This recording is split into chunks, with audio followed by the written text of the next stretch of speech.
Então, um dia, da janela de um carro, vi um cartaz na beira da estrada. A visão não pode ter durado muito, o suficiente para que eu lesse grandes, gigantescas, certas formas semelhantes às do meu livro, mas formas que eu nunca vira antes. E, contudo, de repente eu sabia o que eram elas. Escutei-as em minha cabeça, elas se metamorfoseando, passando de linhas pretas e espaços brancos a uma realidade sólida, sonora, significante. Eu tinha feito tudo aquilo sozinho. Ninguém realizara a mágica para mim. Como conseguia transformar meras linhas em realidade viva, eu era todo-poderoso. Eu podia ler.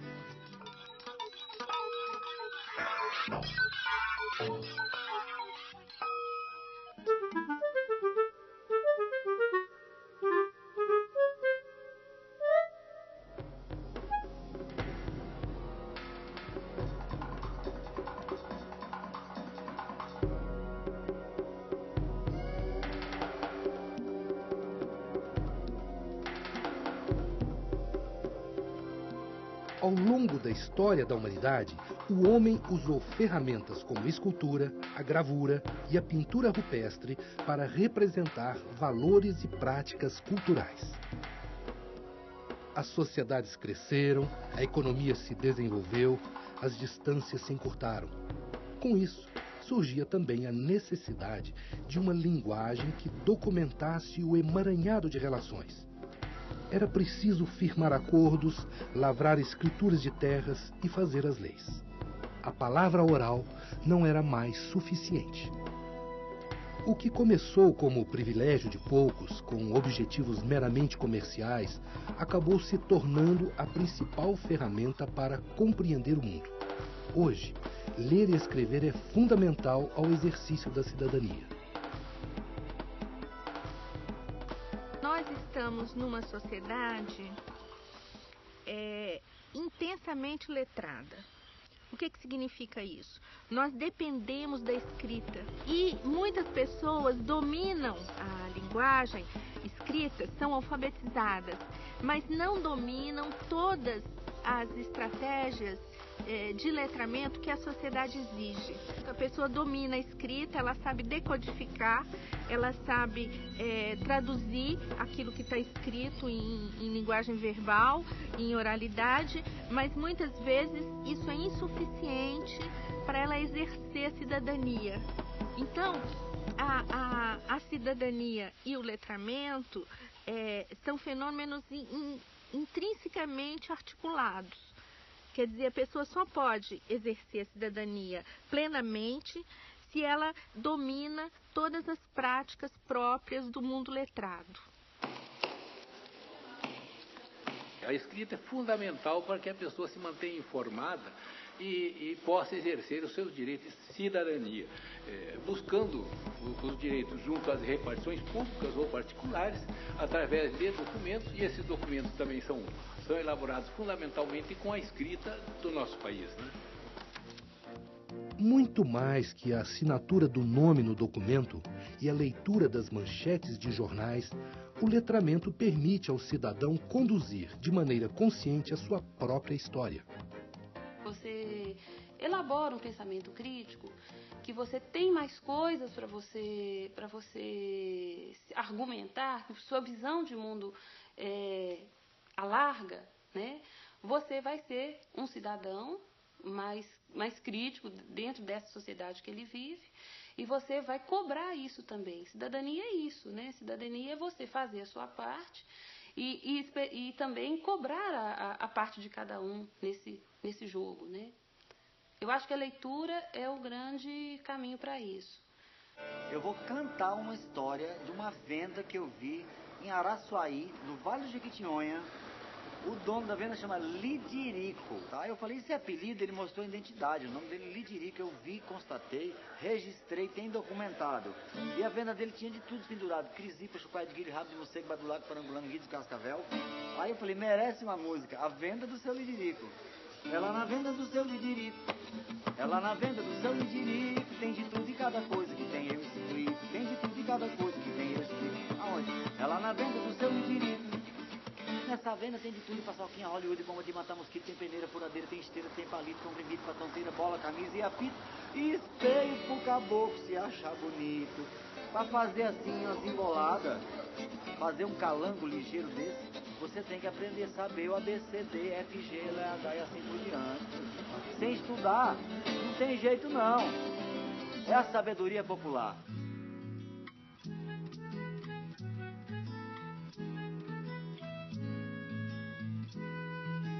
Eu vim arrumar o pneu da minha bicicleta. Aí, uma vez eu vim aqui e vi alguns livros. Aí eu fiquei confuso, né? Se aqui era borracharia ou se era biblioteca. Eu fiquei sabendo quando eu vi Túlio trazendo os livros pra cá. Aí eu lembro da primeira parte, que foi aquela ali, e depois começou a vir mais livros que ele começou a arrumar aqui. Eu ia fazer pesquisa lá na biblioteca municipal. Aí falou que aqui já tinha aberto uma biblioteca. Aí eu preferi vir aqui. Aí eu descobri que aqui tinha livros, fazer pesquisa, livros para eu ler e muito interessantes.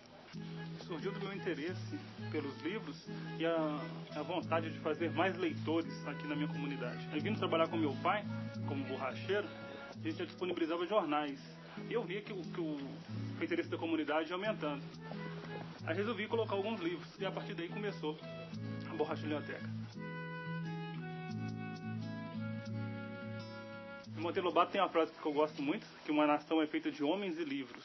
Ele disse isso porque o conhecimento está através dessa leitura, através da leitura de livros, revistas especializadas, jornais e por aí vai. Foi a partir de um curso pré-vestibular que eu fiz em Belo Horizonte, que aí mudou tudo.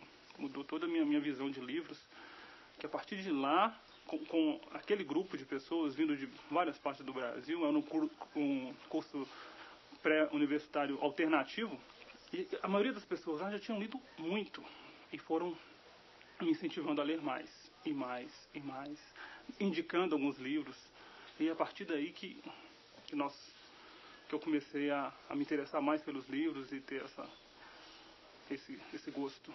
Eu não consegui passar na federal, mas em compensação eu arrumei minha companheira lá ainda. Eu sou pai do Sartre, o meu filho de 3 anos. Eu precisava de um poema para mandar para minha atual companheira, Águida. Cheguei lá na biblioteca pública, por um acaso peguei e abri. Quando eu olho, dou de cara com o soneto de Abril. E para variar, ela é de Abril. Aí é mais ou menos assim: soneto de Abril.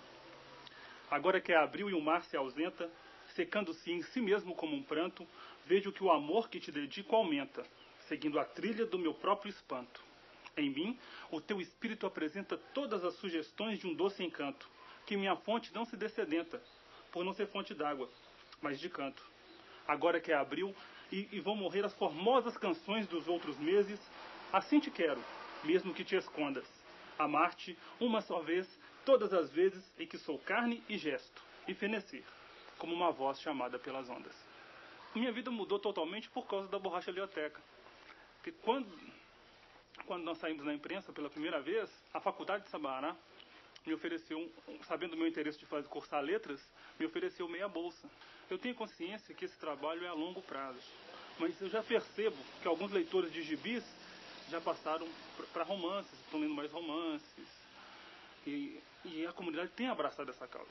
A Paloma é a mais voraz aqui, leitora. Aqui eu acho bem melhor, que aqui você pode escolher livro que você quiser. E do lado da escola a professora escolhe, dependendo da sua capacidade, ela escolhe para você ler. Mesmo se você quiser um livro grande para você ler, ela não deixa.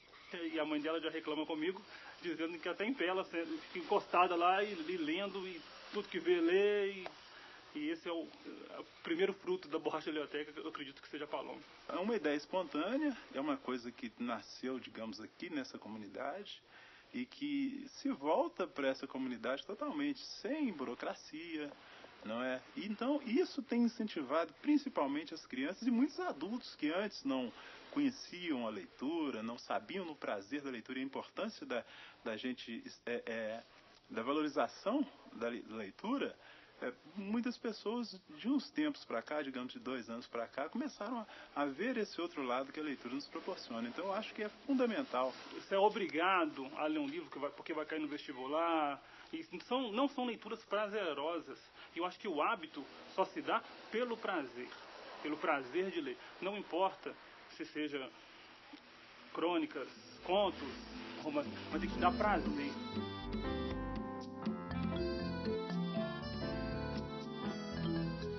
Pode ler já? Todo acontecimento da cidade, da casa do vizinho, meu avô escrevia nas paredes. Quem casou, morreu, fugiu, caiu, matou, traiu, comprou, juntou, chegou, partiu. A parede da casa do meu avô foi meu primeiro livro. E tudo ele ia escrevendo nas paredes. Ele tinha uma letra muito bonita. E foi com isso que eu aprendi a ler. Cada quarto, cada sala, cada cômodo, cada página, uma página. Ele subia em cadeira, trepava em escada, ajoelhava na mesa. Para cada notícia escolhia um canto. Conversa mais indecente ele escrevia bem no alto. A primeira palavra que eu li foi a palavra morfina. Minha mãe estava doente, ela teve um problema sério de câncer, e eu ia no ônibus buscar a morfina que chegava da capital para ela, por causa da dor. E eu me lembro que eu desembrulhei o papel e fiquei olhando aquela caixa, de repente eu li a palavra morfina, que me intrigou muito, porque tinha um altar-mor na cidade, na igreja, todo mundo falava do altar-mor, onde tinha um Cristo deitado, e meu pai fumava cigarro mistura fina naquele tempo. Então, quando eu li a palavra morfina, eu fiz uma relação entre a igreja com o cigarro do meu pai, com a dor da minha mãe. Então, aí eu ganhei uma surpresa muito grande. Eu tive muito medo de ter lido essa palavra, mas foi a primeira palavra que eu li. Inclusive, eu sei, por exemplo, muito bem, que quando eu escrevo a casa é bonita, para uma criança, casa bonita é casa que tem pai e mãe. Para outra, casa bonita é casa que tem comida. Para outra, casa que é bonita é casa que tem colchão. Quer dizer, cada criança lê no meu texto o que falta a ela.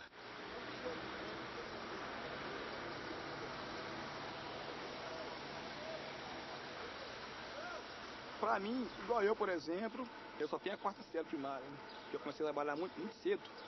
Mas a leitura para mim é bom, é fundamental, né? A gente pode tirar muita coisa de bom, né? De proveito, né? Igual, por exemplo, eu penso ainda em fazer alguma coisa, estudar mais um pouco, né? Além. Às vezes eu procuro estudar lá em casa com os meus filhos, então eu fico estudando com eles lá, né? Para poder recuperar um pouco do tempo perdido, né? Porque a gente começou a trabalhar muito cedo, então não teve tempo de estudar, né? Costumava achar muitas coisas na rua, né? Ganhar, por exemplo, né? Aí a gente guardava dentro dos armários. Mas aí o nosso chefe foi cedeu aquele lugar pra gente ali, né? E a gente acabou fazendo uma biblioteca, certo? E parece que deu certo, né? Porque a gente foi trazendo as coisas no decorrer do tempo e foi estocando ali. Tudo que está ali dentro a gente recuperou na rua, né? E as pessoas jogam fora, eles pensam assim que não vai ter mais utilidade, né? Então a gente vai pegando e vai trazendo, né? E vai deixando aí, certo?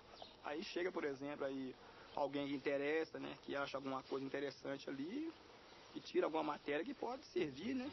Pra muita coisa, né? Todos esses homens se parecem muito. Todos pareciam tristes, amargurados, decepcionados. A vida que os forçara a sair dos caminhos normais, todos pareciam estar doentes. Todos eram um tanto tímidos e, por isso, cercavam-se de seus cômicos atributos de poder. A leitura é a base da cidadania. Você não consegue obter respostas para suas ansiedades na sociedade dessa que nós estamos vivendo né, só através do rádio, da televisão. A leitura, eu acho que é mais importante, ela esmiçua mais os acontecimentos. Eu acho que através da leitura você se torna cidadão. A leitura ajuda na formação e na informação das pessoas. Eu acho que a pessoa que lê, ela abre os horizontes, ela conhece mais coisas, ela tem mais discernimento daquilo que acontece no mundo. É através da leitura que eu melhoro o meu nível de conhecimento, o meu nível de autoconhecimento e o meu nível crítico com relação a mim mesmo e às coisas que acontecem no Brasil e no mundo. A primeira palavra que eu li e que eu escrevi foi clímax. Na minha casa tinha uma geladeira clímax e eu com 3 anos minha mãe me punha no colo, eu passava o dedo nas letras e aprendi em braille primeiro, né, porque passava ali no volume, e aprendi clímax. A ideia de seu prefeito. Um tiquinho para lá de onde Judas perdeu as botas. Um tantinho para cá de onde o vento faz a força. É bem ali que fica Deus me livre. Assim, desse jeito, com ponto de exclamação, porque tudo é mesmo de se admirar naquele cafundó. Lá nasce dente em galinha. O dia de São Nunca é comemorado com festa de barraquinha e rojão. Bom, eu me alimento de livros e eu sou leitora voraz, contumaz, desde criança, sempre li bastante e procurei incutir isso também nos meus filhos. Na Ilha dos Brinquedos de Pano, se não me engano, foi este. É um livro que eu tenho assim, o cheirinho das páginas, a cor das ilustrações, isso tudo está gravado muito fundo. Robson Crusoe, foi o primeiro livro que eu li na minha vida, faz uns 40 anos mais ou menos. Pedi a minha irmã para me ensinar como é que escreve papai. E ela fez aquele desenho bonitinho, papai. Foi a primeira palavra que eu li, na verdade. Ensinou papai. E aí eu comecei a aprender a escrever na areia, antes mesmo de ir para a escola. Cada uma dessas pessoas tem uma relação única com a leitura e a escrita.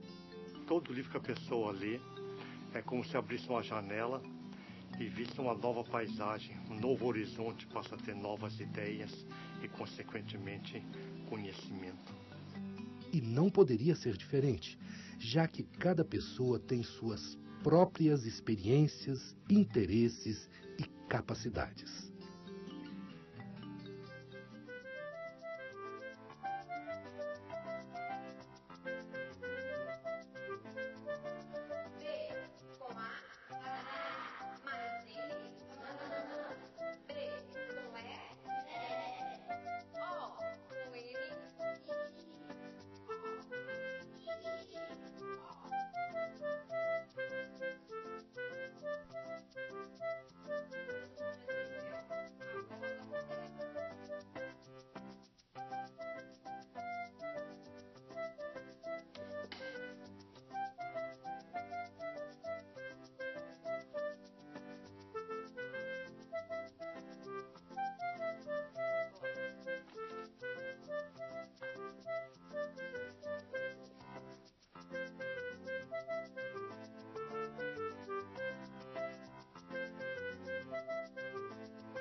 Hoje, a escola entende que o letramento exige muito mais do que habilidade motora e capacidade de memorização, como queria a velha escola.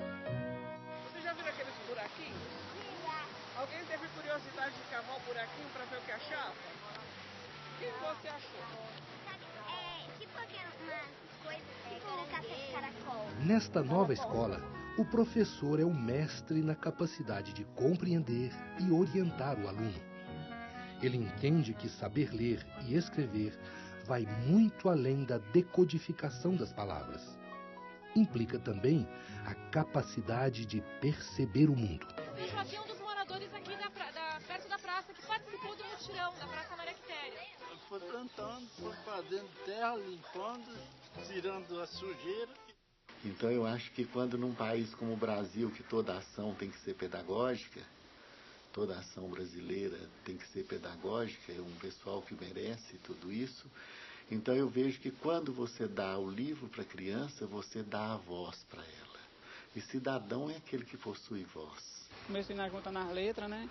Aí eu fui Aí, decorando na cabeça, sempre quando eu chegava em casa, eu começava treinando aquelas mesmas palavras, treinando. Até que eu, graças a Deus, eu já sei descobrir até o nome dos ônibus que eu pego, porque eu não sabia nem pegar o ônibus direito. Eu não sabia nem botar o nome, viu, pra você ver como era uma vergonha.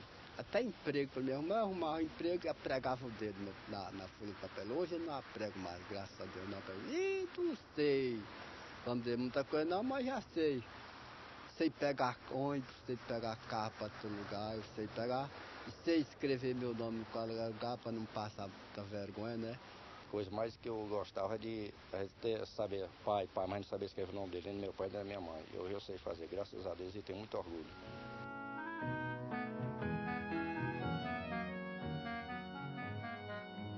Eu tinha feito tudo aquilo sozinho.